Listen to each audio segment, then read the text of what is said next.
Preview.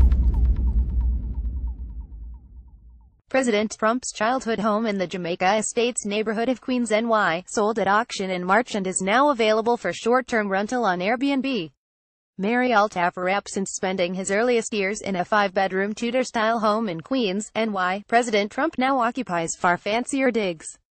But for those who want an inside look at where it all began, Trump's childhood home is now available for rent on Airbnb. In 1946, Donald Trump was born to Fred and Mary Trump, and brought home to Jamaica Estates. Here they lived, the listing says. Starting at $725 a night, the listing is clearly aimed at those seeking authenticity over modernity, with the promise of a 1940s era kitchen. Not much has been changed since the Trumps lived here. The kitchen is original and the opulent furnishings represent the style and affluence in which the Trumps would have lived, the listing says. Trump's father, Fred, also a real estate developer, built the home in the wealthy enclave of Jamaica Estates in 1940, reports the New York Times. Donald Trump lived there from birth until the age of 4, when his family moved on to a bigger home.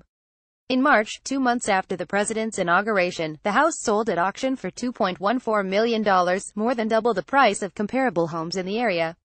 A limited liability corporation called Trump Birth House bought the house, allowing the purchaser to keep his or her identity secret, reports the Times. But the buyer, or somebody representing the buyer, would apparently be housemates with Airbnb guests.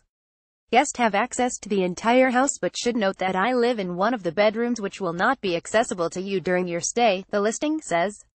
It goes on to say the house sleeps up to 20 guests and is outfitted with internet and cable.